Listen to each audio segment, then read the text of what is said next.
ہاں بھائی فلوسیپین صاحب. مفتی صاحب سلام. وعلیکم السلام. جی بھائی. اب مفتی صاحب آپ نے میرے کو اتنا دیر ویٹ کروا دیا, میں صرف مائک اپنا ایڈجسٹ کر رہا تھا. آپ کو تو پہلے ہی لے لیا تھا, اور ہاں لے لیا تھا, تو آپ کو ہمیں اپنی آواز واپس آ رہی تھی. میں کہا چلو پھر اسی لیے تو آپ سے میں نے کہا کہ مفتی صاحب 10 سیکنڈ ویٹ کر لیجیے. خیر آپ نے کہا چلیے, 1 اس کے منٹ بعد آپ میرے کو نیکسٹ لے لیتے ہیں, آپ اس کے بعد میرے کو نیکسٹ لے لیتے ہیں, اس کے بعد 10 لوگ آ کے چلے گئے.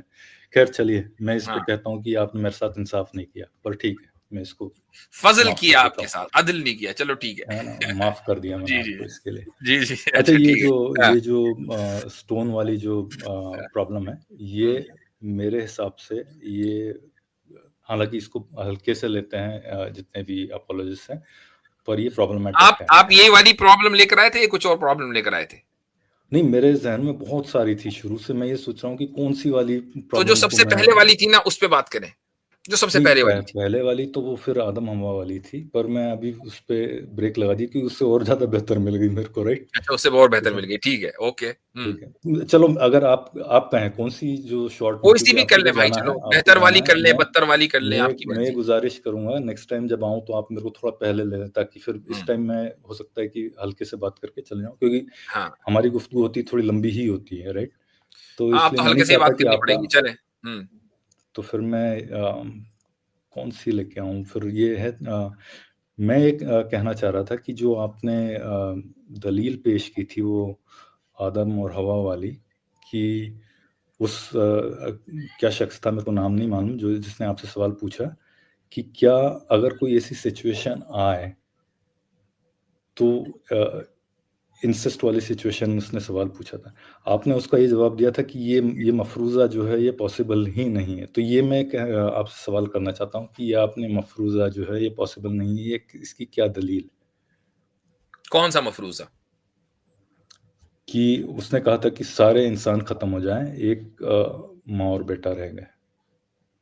ہاں, یعنی یہ ایک ہائپوتھیٹیکل سچویشن ہے, ہاں, کہ جس میں سارے انسان ختم ہو جائیں اور صرف ماں اور بیٹا رہے اور دوبارہ انسانی زندگی شروع ہو. کیا یہ ہائپوتھیٹیکلی جو سچویشن آپ نے تصور کی ہے, یا 1-8% اس کا آپ کوئی, نے کہا کہ یہ امپاسبل ہے, میں یہ جاننا چاہتا ہوں کہ امپاسبل نہیں, وہ امپاسبل لاجیکلی میں نے نہیں کہا, بلکہ from the religious point of view, چونکہ وہ بندہ ریلیجن میں بلیو کرتا ہے. نہیں, ریلیجیس پوائنٹ آف ویو سے بھی کیوں امپاسبل ہے؟ اس لیے کہ اس دنیا میں انسانیت کو دوبارہ نہیں شروع ہونا ہے. ایسا رول کہاں سے آیا؟ یہ رول قرآن نے دیا ہے, اس دنیا میں انسانیت دوبارہ نہیں. کہاں لکھا ہے, کون سی آیت میں ہے کہ یہ دنیا میں اگر دو رہے تو وہ آگے نہیں بڑھیں گے, یا بڑھیں گے یا نہیں بڑھیں گے؟ یہ کہاں سے؟ اگر ساری انسانیت, اگر دنیا, قرآن کے ہر دوسرے صفحے پر, کیا ہر پہلے صفحے پر, ہر ایک صفحے پر قیامت کا تذکرہ ہے, اور یہ ہے کہ اس دنیا کو جب ڈسٹروائے کر دیا جائے گا تو قیامت قائم ہوگی, اور وہ قیامت اس دنیا میں ہونے والی نہیں ہے, تو اس دنیا میں تو انسانیت نہیں ہوگی نا. پر یہ کیسے طے ہوگا کہ کب قیامت ہوگی؟ یہ مفتی صاحب بھائی, یہ تو سوال ہے کہ یہ کس نے کہا ہے کہ ہمیں پتا ہے کہ قیامت کب ہوگی؟ یہ تو کسی نے نہیں کہا. بالکل ایگزیکٹلی. تو وہ جو 2 بچے ہیں ان کو پتا ہے کہ نہیں قیامت ہوگی یا نہیں؟ یہ بھی ایک آپ کا اس لیے مفروضہ ہے کہ جب, اچھا میں ایک چیز بتاتا ہوں آپ کو. ہاں, یہ جو انسان 2 بچے ہیں, سنیے 2 بچے ہیں, سوری سر, چلو مان لیے تھوڑی دیر کے لیے, کیا ان 2 میں سے کسی ایک کے اوپر وحی آئے گی؟ اگر خدا کے پاس فری ول ہے تو آ بھی سکتی ہے. وہ تو ہمیں بتایا آ بھی سکتی ہے, آئے گی کہ نہیں آئے گی؟ خدا نے جو کیا اعلان کیا, قرآن کے مطابق چلنا ہے تو پھر اس پہ چلے نا. قرآن کے مطابق اگر چلنا ہے, چونکہ میں ایک مسلمان سے بات کر رہا ہوں تھا اس وقت, تو ظاہر ہے کہ میں اسلامک ورلڈ ویو کے اعتبار سے بات کروں گا. اب اسلامک ورلڈ ویو پر ہی آپ کو اعتراض ہے, تو میں آپ سے یہ پوچھتا ہوں کہ قرآن کے مطابق رسول اکرم صلی اللہ علیہ وسلم کے بعد کسی کے اوپر وحی آئے گی یا نہیں آئے گی؟ نہیں, وہ تو قرآن کے مطابق ہے, پر کیا اللہ قرآن کے مطابق تو بات ہو رہی نا بھائی. میں نے جو بات کی وہ قرآن کے مطابق کی اس آدمی سے, آپ بھی اسی پر اعتراض کرنے آ رہے, تو میں تو اسی پر بات کروں گا نا. سوال پوچھتا ہوں, قرآن دیکھو, اوپر یا میں دوبارہ آپ کو لے کے چلتا ہوں کہ ہولڈ آن, ابھی میں آپ کو تھوڑا سا بیک گراؤنڈ دے دوں, میں آپ کو بیک گراؤنڈ دے دوں کہ کیا آپ کی بات سمجھ گیا ہوں, نہیں سمجھے, میں ہو سکتا ہے کہ لوگ نہ سمجھے ہوں. میں سمپل یہ کہہ رہا ہوں کہ ہم نے یہ کہا کہ حضرت آدم اور حوا کی اولاد میں جو شادیاں ہوئی ہیں آپس میں بہن بھائیوں کو کے درمیان, ایک وقتی ضرورت کے مطابق, تاکہ انسانیت کا کنبہ آگے بڑھے, یہ اللہ تعالیٰ کی مرضی سے حضرت آدم کو حکم ہوا تبھی چلا، نہ ہوتا تو نہ چلتا یہ سلسلہ۔ اب اگر ہائپوتھیٹیکلی ہم اس چیز کو تسلیم کر لیں کہ دنیا میں سارے انسان مر جائیں اور ایک ماں اور بیٹا ہی زندہ رہیں، تو کیا ہم وہی اصول دوبارہ لے کر آئیں گے؟ اس اصول کو ری ایکٹیویٹ اور ری انفورس کرنے کے لیے وحی کی ضرورت ہے، اور وحی آئے گی نہیں، ٹھیک ہے؟ وہ وحی آ چکی ہے، یہی تو میں کہہ رہا ہوں کہ کیوں نہیں آئے گی، کیوں نہیں آئے گی، یہ سوال ہے۔ اسی سے پتا چلا کہ آخری وحی آنے کے بعد اب انسانیت کو جہاں تک پہنچنا تھا، جتنے دن رہنا تھا رہ لی، جب ڈسٹرکشن ہوگا تو سب کا ہوگا، ہر ماں کا ہوگا اور ہر بیٹے کا ہوگا، تاکہ قیامت قائم ہو۔ قرآن اوپر یا اللہ اوپر؟ دونوں میں کوئی فرق نہیں ہے۔ اچھا، بالکل فرق نہیں ہے۔ اور اسی اصول کے مطابق، کیونکہ یہ انٹرنل کرٹیک کر رہا ہے نا، تو اسی اصول کے مطابق ان ماں اور بیٹے جو بچے ہیں نا، باہر جا ہی نہیں رہا وہ نہیں آپ جب انٹرنل کرٹیک کریں تو انٹرنل کرٹیک انٹرنل پہ ہی رہا کریں، ایکسٹرنل پہ نہ جایا کریں، یا کہہ دیا کریں میں ایکسٹرنل کرٹیک کر رہا ہوں۔ یہ جو آپ نے کہا نا قرآن اوپر کے اللہ اوپر، یہ ایکسٹرنل کرٹیک ہے، یہ انٹرنل نہیں ہے بھائی، انٹرنلی کرٹیک ہے۔ کیا نہیں، اس پہ تو فلاسفہ نے خود کرٹیک کیا ہے، تو ان کو تو ہم نے کب کا دفنا دیا، آپ کہاں کے زندہ ہو کر آ گئے؟ ٹھیک ہے، چلیے ٹھیک ہے۔ تو پھر سوال یہ ہے کہ یہ آپ نے کیسے طے کر لیا کہ یہ جو ہے اللہ کے پاس فری ول نہیں رہی اور وہ آپ چینج نہیں کر سکتا اپنے؟ یہ آپ سے کس نے کہہ دیا؟ یہ بھی تو ہو سکتا ہے نا کہ اس نے فری ول کی بنیاد پر طے کیا ہو کہ آخری وحی میں نے بھیج دی ہے، اور لا تبدیل لکلمات اللہ، اللہ تعالیٰ کی ڈکلیریشن میں کوئی تبدیلی نہیں ہوتی ہے۔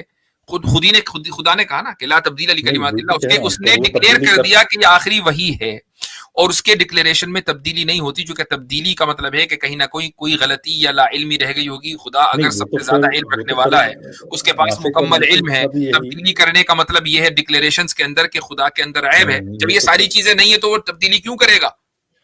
نہیں، پھر تو یہ ناسخ منسوخ والا بھی آپ کہہ رہے ہیں کہ یہ بھی تبدیلی ہوئی ہے اس میں؟ نہیں، یہ کس نے کہہ دیا؟ ناسخ اور منسوخ وہ اللہ تعالیٰ کی تبدیلی نہیں ہے، وہ آپ کے اور میرے لیے تبدیلی ہے۔ نہیں، وہی ہے۔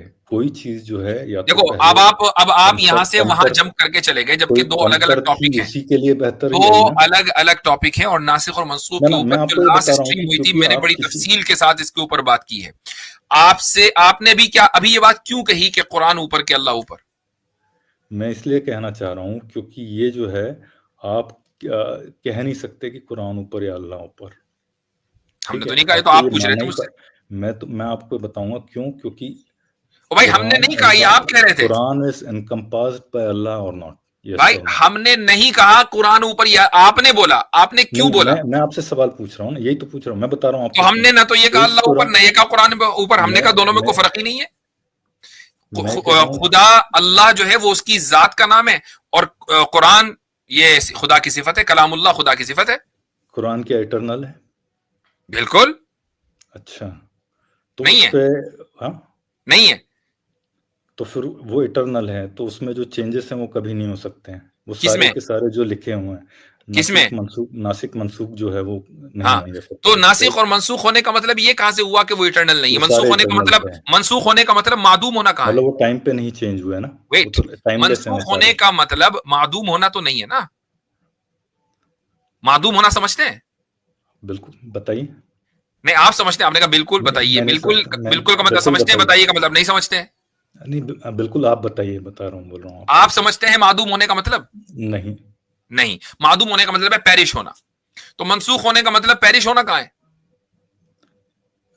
ٹھیک ہے، تو جب یہ بات ہو گئی تو خدا کا کلام ایٹرنل ہے، اور ایٹرنیٹی میں جو بھی چیز ہوگی وہ پیرش نہیں ہوگی۔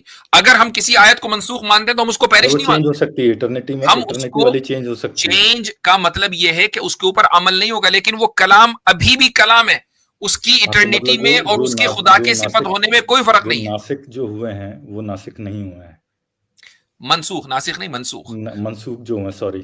ہاں، منسوخ کا مطلب یہ ہوا کہ ہمارے لیے اب اس پر عمل کرنا ضروری نہیں ہے، وہ اپلیکیبل نہیں ہے۔ لیکن کیا وہ خدا کا کلام نہیں رہے؟ یہ کس نے کہہ دیا آپ سے؟ وہ ابھی بھی خدا کا کلام ہے۔ چلیے، اچھا، تو اس کا مطلب یہ ہے کہ اللہ کا اپنی ول پہ کوئی کنٹرول اس کا یہ مطلب نہیں ہے، جو مطلب آپ کہہ رہے ہیں اس کا وہ مطلب ہرگز نہیں ہے۔ کہ اس نے اب یہ بات ثابت ہو گئی، اب یہ بات ثابت ہو گئی کہ قرآن جو اللہ کا کلام ہے وہ ایٹرنل ہے کہ نہیں، اس کو مان لیا آپ نے؟ میں بتا رہا ہوں آپ کو کیوں پرابلم ہے اس میں، کیونکہ جو اللہ نے ایٹرنیٹی سے ول کر دیا ہے اب اس کو وہ چینج نہیں کر سکتا، رائٹ؟ یہ آپ سے کس نے بولا؟ اس نے خود یہ اعلان کر دیا کہ وہ چینج نہیں کرے گا، لا تبدیل لکلمات، کیا ہوتی ہے وہ چینج نہیں کرے، وہ چینج نہیں کرے گا، وہ چینج نہیں کرے گا، چونکہ چینج کرنے کے لیے کسی نہ کسی یعنی کسی چیز کو بدلنے کے لیے، اور وہ بھی اپنی ذات کی وجہ سے، کہ بھئی یا تو انسان بدلتا ہے کم علمی کی وجہ سے، یا اب کوئی زیادہ بہتر بات سمجھ میں آ گئی، تو جو ذات ہر چیز کو جاننے والی ہو، کہ جس کا علم ہر چیز کو محیط ہو، اس کو تبدیلی کی ضرورت ہی نہیں ہے کہ وہ تبدیل کرے۔ نہیں تو پھر تبدیلی کی وجہ نہیں ہے تو پھر تو اس کو یہ یونیورس بھی کریٹ کرنے کی ضرورت نہیں ہے نا، تبدیلی تو تب ہوگی جب کسی چیز کی ضرورت ہوتی ہے، رائٹ؟ تو پھر اسی پہ بات کر لیا کریں ہمیشہ کہ یونیورس کیوں کریٹ کیا، ادھر ادھر کی بات کرنے کی ضرورت ہی نہیں۔ میں بتا رہا ہوں نا کیونکہ فری ول والی پریشانی جو ہے نا اس میں مفتی صاحب، وہ ہمیں تو کوئی پریشانی نہیں بھیا، آپ کو کیا پریشانی ہو رہی ہے اللہ جانتا ہے بہتر، لیکن ہمارے سامنے دو چار کی طرح بات بالکل واضح ہے کہ جو ذات ہر چیز کو جاننے والی ہے اس کو کسی بھی چیز کو تبدیل کرنے کی قطعاً کوئی ضرورت نہیں ہے۔ یہی وجہ ہے کہ اس نے اپنے علم کل کی وجہ سے، علم کلی کی وجہ سے یہ اعلان کر دیا کہ ان کے کلمات میں کوئی تبدیلی نہیں ہوگی، اور ناسخ اور منسوخ کا کانسیپٹ یہاں اس لیے اپلائی نہیں ہوتا کہ جو آیت منسوخ ہو گئی وہ بھی کلام اللہ ہے۔ ہاں نہیں، میں یہ کہہ رہا ہوں کہ جو چیز ایک بار طے ہو گئی، لہٰذا آپ یہ نہیں کہہ سکتے کہ قرآن اوپر یا اللہ اوپر۔ نہیں میں بتا رہا ہوں آپ کو، کیونکہ ایک چیز طے ہو گئی ہے جو کہ لکھی ہوئی ہے کسی اس میں خدا کے علم میں، وہ لکھی خدا کے علم میں جو طے ہے، علم میں ہے، چلیے علم میں ہے، اب وہ اگر چینج نہیں کر سکتا تو وہ force to act on that way ہو گیا، یعنی کہ وہ bound to act in certain way. اپنی یہ آپ جو ہے یہ آپ فیلیشس اسٹیٹمنٹ دے رہے ہیں کہ وہ چینج کر سکتا ہے یا چینج نہیں کر سکتا، چونکہ آپ یہ میں اگر کہوں کہ وہ چینج نہیں کر سکتا، اوکے، تو پھر اس کا مطلب اس کو قدرت نہیں ہے۔ وہ چینج کر سکتا ہے، اچھا جی، اس کا مطلب اس کو علم نہیں ہے۔ یہ فلیشس اسٹیٹمنٹ ہے۔ جو قادر کل ہے، یعنی جو مختار کل ہے، جو اومنی پوٹنٹ ہے، اور جو اومنیسینٹ ہے، اور جو ہر چیز کو جانتا ہے، ان دونوں کو اگر آپ سامنے رکھیں گے تو دونوں کے درمیان کبھی بھی کانٹرڈکشن نہیں ہو سکتا۔ What you trying to do, آپ دونوں کے درمیان کانٹرڈکشن ثابت کرنا چاہ رہے ہیں، اور یہی فلیشس اسٹیٹمنٹ ہے۔ نہیں مفتی صاحب، میں تو یہ بتا رہا ہوں کہ ایک ہی اگر آپ صفت لے کے چلیں گے، ایک نہیں لینی نا، تو بھی پریشانی ہوتی ہے۔ جیسے آپ اس میں ہم تو دونوں لے کے چلیں گے نا، ایک بھی لے کے چلیں گے، جیسے آپ صفات ایڈ کرتے جائیں گے تو پریشانیاں اور بڑھتی جائیں گی۔ کسی کو کوئی پریشانی نہیں بڑھتی بھائی، ہمارے سامنے دو چار کی طرح واضح ہو جاتا ہے، چونکہ الحمدللہ ورلڈ ویو بالکل ٹھیک ہے۔ ابھی تک میں آپ کا آبجیکشن ہے کیا وہی سامنے نہیں آیا۔ نہیں، میں نے آپ کو آبجیکشن بالکل کلیئر کر دیا۔ اگر آپ یہ کہیں گے، کیونکہ آپ جو بھی روٹ لیں گے وہاں پہ پریشانیاں ہی پریشانیاں، آپ یہ کہیں گے ابھی تک مجھے صرف اتنا پتا لگ رہا ہے کہ پریشانی ہے کوئی، وہ کیا ہے نہیں سمجھ میں آ رہا، کوئی نہ کوئی ہے پریشانی۔ آپ مجھے بولنے دیں گے تو آپ کو میں بتاؤں گا جی۔ آپ اگر یہ کہیں گے کہ یہ قرآن اٹرنل ہے اور اٹرنیٹی سے اس میں لکھا ہوا ہے کہ یہ جو ایک لا آ گیا ہے یہ چینج نہیں ہوگا، تو یہی لا اس سمے بھی ایکٹ ہونا چاہیے جبکہ آدم کی تخلیق ہوئی ہے، رائٹ؟ یا پھر ٹھیک ہے، اس ٹائم تو نہیں تھا، اس ٹائم تو دوسرا لا تھا، رائٹ؟ اس کے بعد اب لا چینج ہو گیا، اب لا اٹرنل ہو گیا ہے، رائٹ؟ پر وہ اٹرنیٹی سے ہے، تو اب پریشانی آ گئی کہ اٹرنلی یہ لکھا ہوا تھا کہ حضرت آدم کے ہاں ایسا ہوگا، اور اٹرنلی یہ لکھا ہوا ہے کہ حضرت آدم کے بعد ایسا نہیں ہوگا، تو میں چینج کہاں ہے؟ ایسا تو نہیں، اٹرنیٹی کے لیے کوئی ٹائم لائن تو نہیں ہے نا کہ 10 لاکھ سال پہلے جو اٹرنل کلام تھا اس میں تو لکھا ہوا تھا کہ آدم کے ہاں ایسا ہوگا، 5 لاکھ پہلے جو اٹرنل کلام تھا اس میں لکھا ہوا تھا کہ ایسا نہیں ہوگا۔ اگر آپ ٹائم ریفرنس کے ساتھ اٹرنیٹی کو سمجھنا چاہتے ہیں تو یہ فلسفی آپ کو مبارک ہو۔ اٹرنل کا مطلب اٹرنل ہوتا ہے، اس کو آپ ٹائم سے جج نہیں کرتے۔ پھر میں یہ کہہ رہا ہوں، اگر آپ کی یہی ٹیک ہے تو پھر اس کا مطلب یہ ہے کہ خدا کے پاس فری ول نہیں رہی، کیونکہ وہ وہی ہوگا جو لکھا ہوا ہے یا جو اس کے علم میں ہے۔ اگر فری ول کو اگر آپ اس کی فری ول کو اٹرنل نہیں مانتے، اگر آپ اس کی فری ول کو اٹرنل نہیں مانتے، تب تو آپ یہ کہہ سکتے ہیں کہ واقعی اس کے پاس فری ول نہیں رہی۔ اگر اس کا کلام بھی اٹرنل، اس کی قدرت بھی اٹرنل، اس کا ارادہ اور اس کی فری ول بھی اٹرنل، تو اب ایک دوسرے کو کینسل نہیں کر سکتا بھائی، کیونکہ سب انٹرنل ہے۔ تو اس میں تو پریشانی اور بڑھ جائے گی، اگر فری ول کو بھی آپ اٹرنل مان لیں گے تو اس میں تو اور بڑی پریشانی ہوگی۔